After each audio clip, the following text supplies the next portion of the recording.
కొద్దిగా బ్యాక్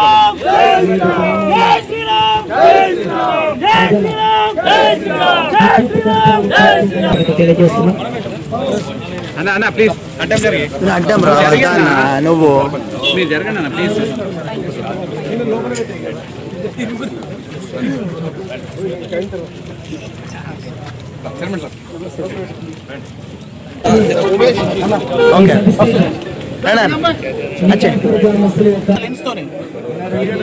అది ఇంకా బాగా మొత్తది మైనా బాగా సైడ్ వచ్చేది side. Sir 1 second. Ready ready ready. ఎందుకు అందరూ వస్తారు మీరు వెనక పోతే వస్తారు.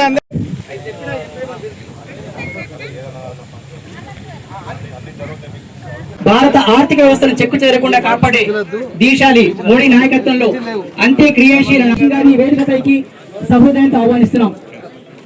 అలాగే శ్రీ వెంకటరమణ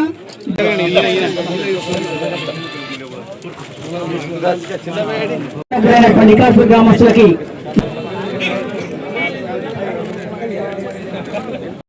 శంకుస్థాపన.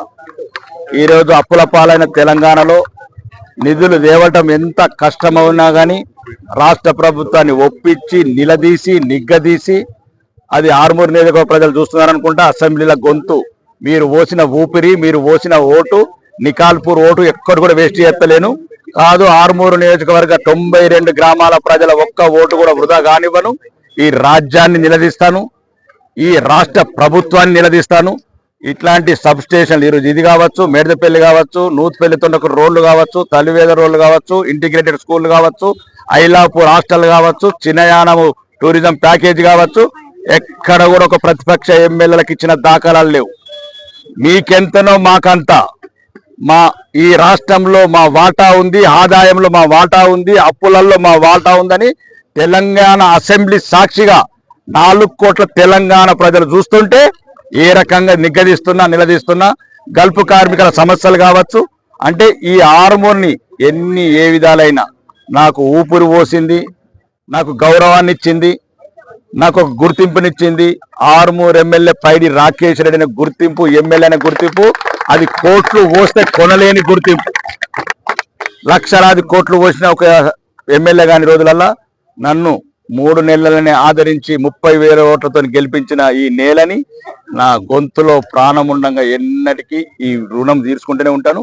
ఇట్లాంటి అభివృద్ధి కార్యక్రమాలు ఎవ్వున్నా ఇంకా త్వరలోనే ప్రత్యేకంగా అడగడం జరిగింది. నిజాం సాగర్ కెనాల్ మరిచిపోయిన నిజామాబాద్ జిల్లా, మన్ను పోసిన నిజామాబాద్ జిల్లా, మంత్రివర్గంలో స్థానం లేని నిజామాబాద్ జిల్లా, అన్నుండి అనాథైన నిజామాబాద్ జిల్లా, ఎవడు లేని నిజామాబాద్ జిల్లా, లక్షల కోట్ల నిజామాబాద్ జిల్లాకు ₹1 లేని జిల్లా. అందుకోసమే తెలంగాణ అసెంబ్లీలో నిలదీసినాం. 100 సంవత్సరాల కింద కట్టిన నిజాం సాగర్ కళల మీద మా బతుకులు ఉన్నాయని అప్పుడే రాష్ట్ర ప్రభుత్వం, ముఖ్యమంత్రి గారు ఉత్తమ్ కుమార్ రెడ్డి గారు ప్రత్యేకంగా కమిటీ వేస్తున్నారు. 1500 కోట్లు ఇచ్చిందాక వదిలేది లేదు. ఇంకా ముఖ్యంగా నందిపేట బస్ డిపో చెప్పడం జరిగింది. మా డబ్బులు ఇంటికి ₹5 వేసుకొని మేము కొనుక్కున్నాం భూమి, కడతారా కట్టండి, కట్టకపోతే మాకు ఇవ్వండి, ఎవడబ్బా సొమ్మని కులుకుతారని అడిగినాం. మా డబ్బులు తీసుకుపోయి వేరే చోట ఎందుకు కట్టుకుంటారు ఫస్ట్ అని అడిగినాం. కాబట్టి మీకు చెప్తున్నా మీడియా మిత్రులకు, ఎక్కడ కూడా ఏం కావాల్సిన లేదు. చివరికి ప్రాణాలకు సిద్ధం, ప్రాణాలకైనా సిద్ధం తప్ప ఏ రాష్ట్ర ప్రభుత్వం ఏ మంత్రిని వదలలేదు, ముఖ్యమంత్రిని వదలలేదు. మన వాటా మనం కొట్లాడుతాను, వాళ్ళు ఇచ్చేంత వరకు మంచిది. ఇవ్వకపోతే ప్రజాక్షేత్రంలో ప్రజలతో బాటే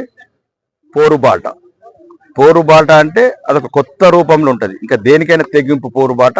అవసరమైతే విధులు, రాష్ట్ర ప్రభుత్వ విధులకు ఏ రకంగా అయితే సకల జనుల సమ్మె చేసినారో తెలంగాణ ఉద్యమంలో మా వాటాలు మా రాకపోతే రాష్ట్ర ప్రభుత్వం మీద, కాంగ్రెస్ పార్టీ మీద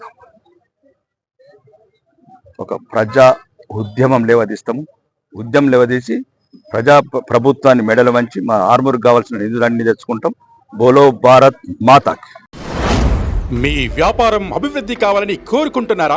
అయితే వెంటనే క్యూనస్ ని సంప్రదించండి. Schools, colleges, banks, shops, office promotions, land promotions, political promotions, restaurant promotions, hospital promotions, పుట్టినరోజు వేడుకలు, శుభకార్యాలు, వ్యాపారాలు ఏవైనా, సందర్భం ఏదైనా ఇప్పుడే క్యూన్యూస్ ద్వారా తెలియజేయండి. మీ వ్యాపారాన్ని అభివృద్ధి చేసుకోండి.